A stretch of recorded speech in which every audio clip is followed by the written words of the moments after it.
Hello बच्चों, कैसे हो आप। आज हम कक्षा 5 पर्यावरण अध्ययन की वर्कशीट हल करेंगे, जिसका टॉपिक है पाठ 10 बोलती इमारतें। चलिए वर्कशीट हल करते हैं। प्रश्न 1, सही विकल्प चुनिए। इनमें से कौन सा किला दिल्ली में है। तो इसका सही विकल्प है 2, लाल किला। ख, इनमें से कौन सी इमारत दिल्ली में नहीं है। सही विकल्प है तीसरा, ताज महल। ग, गोलकोंडा पर कुतुबशाही सुल्तानों ने कब तक राज किया। तो इसमें सही विकल्प है पहला 1518 से 1687 तक। चलिए आगे बढ़ते हैं। घ, इनमें से इमारत का उदाहरण कौन सा है। तो सही विकल्प है पहला एक किला। च, किले में बुर्ज क्यों बनाए जाते थे। तो सही विकल्प है तीसरा, सुरक्षा के लिए। छ, गोलकोंडा के किले की बाहरी दीवार में कितने बुर्ज बने हुए हैं। तो इसमें सही विकल्प है तीसरा, 87। गोलकोंडा किले की बाहरी दीवार में 87 बुर्ज बने हुए हैं। प्रश्न 2, किलों के बुर्ज में बड़े बड़े छेद क्यों बनाए जाते थे। तो इसका उत्तर लिखेंगे, किले की सुरक्षा को ध्यान में रखते हुए किलों के बुर्ज में बड़े बड़े छेद बनाए जाते थे, ताकि उनमें से बाहर से आने वाले दुश्मनों को देखा जा सके।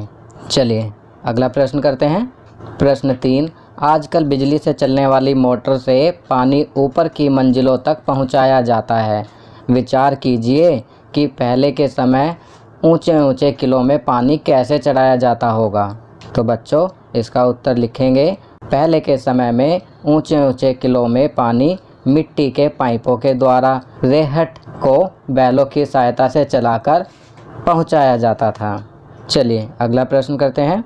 प्रश्न 4, गोलकोंडा के किले की छत पर फव्वारे व बड़े बड़े पानी के टैंक लगे हुए थे, परंतु फिर भी छत में सीलन नहीं आती थी, जबकि आजकल बने मकानों की छत में सीलन आ जाती है। आप इसका क्या कारण समझते हैं, लिखिए। तो इसका उत्तर हम लिखेंगे, गोलकोंडा के किले की छत पर फव्वारे होने के बाद भी सीलन नहीं होने का कारण पानी की उत्तम निकासी, उत्तम निर्माण सामग्री व मजबूत निर्माण कार्य है। चलिए अगला प्रश्न करते हैं। प्रश्न 5, अपने घर या कमरे को ध्यानपूर्वक देखिए तथा निम्नलिखित वस्तुओं व स्थानों की स्थिति को देखिए तथा ये घर या कमरे में जिन दिशाओं में स्थित हैं उन दिशाओं का नाम लिखिए। आप देख सकते हैं यहाँ पर एक तालिका दी हुई है, जिसमें एक तरफ वस्तु या स्थान और दूसरी तरफ दिशा। तो हमें दिशा लिखनी है। सभी बच्चे अपने अपने घर के दरवाजे की स्थिति का ध्यान रखते हुए दिशा का नाम लिखेंगे। जो भी चीज़ आपके घर में जिस दिशा में है उस दिशा का नाम यहाँ पर लिखेंगे। आपकी सुविधा के लिए मैं यहाँ पर अपने घर की स्थिति को ध्यान में रखते हुए इस प्रश्न का उत्तर लिख रहा हूँ। क, घर कमरे का दरवाज़ा। तो यहाँ मैं लिखूँगा पूर्व दिशा। ख, पंखा। तो यहाँ पर लिखेंगे उत्तर दिशा। ग, अलमारी। तो यहाँ लिखूँगा पश्चिम दिशा। घ, पानी का नल। तो यहाँ पर लिखूँगा उत्तर दिशा। चलिए अगला प्रश्न करते हैं। गोलकोंडा किले का नक्शा। चलिए गोलकोंडा किले का नक्शा देखते हैं। बच्चों आपकी वर्कशीट में गोलकोंडा किले का नक्शा दिया हुआ है। आप इस नक्शे को ध्यानपूर्वक देखेंगे और देखने के बाद नीचे पूछे गए प्रश्नों के उत्तर लिखेंगे। चलिए देखते हैं कि कौन कौन से प्रश्न पूछे गए हैं। प्रश्न 5, दिए हुए नक्शे को देखकर निम्नलिखित प्रश्नों के उत्तर दीजिए। क, फतेह दरवाज़ा से मोती महल जाने के लिए किस दिशा से किस दिशा की ओर जाएंगे। तो इसका उत्तर लिखेंगे पूर्व से पश्चिम दिशा की ओर। ख, मकई दरवाज़ा कौन सी दिशा में है। तो इसका उत्तर लिखेंगे पश्चिम दिशा में। आप नक्शे में भी ध्यान से देखेंगे तो आप पाएंगे कि फतेह दरवाज़ा से मोती महल जाने के लिए उत्तर दिशा की ओर जाना है और मकई दरवाज़ा पश्चिम दिशा में है। चलिए आगे बढ़ते हैं। ग, पोचम्मा बुर्ज किस दरवाजे के पास है और किस दिशा में है। तो इसका उत्तर लिखेंगे पोचम्मा बुर्ज जमाली दरवाजे के पास है और यह उत्तर दिशा में है।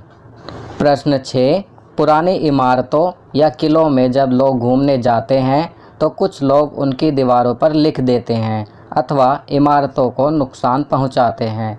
क्या आप यह सही मानते हैं? उत्तर दीजिए। तो बच्चों, आप इस बारे में क्या सोचते हो?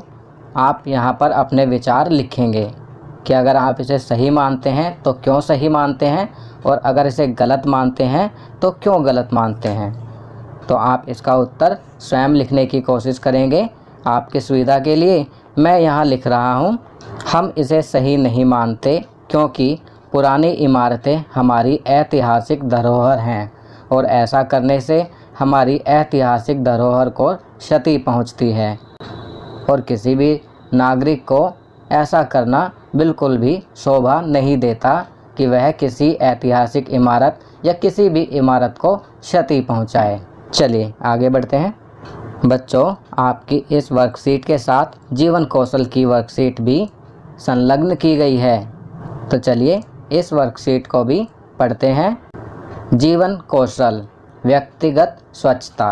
अपने शरीर को अच्छी तरह साफ रखने और उचित देखभाल करने को व्यक्तिगत स्वच्छता कहते हैं। हम प्रतिदिन कई घातक कीटाणुओं, जीवाणुओं और विषाणुओं के संपर्क में आते हैं जो हमें बीमार कर सकते हैं। अपने हाथों और शरीर को साफ रखने से हम संक्रमण फैलाने और खुद को बीमार पड़ने से बचा सकते हैं। व्यक्तिगत स्वच्छता में प्रतिदिन नहाना, दांतों को साफ करना, बालों में कंघी करना, हाथ धोना, अपने निजी अंगों को साफ रखना आदि शामिल है। चलिए आगे बढ़ते हैं। बच्चों, आपकी इस वर्कशीट में आपके लिए दिशा निर्देश हैं। पहला, जीवन में स्वयं को प्यार करना और अपने शरीर का ख्याल रखना बहुत महत्वपूर्ण है।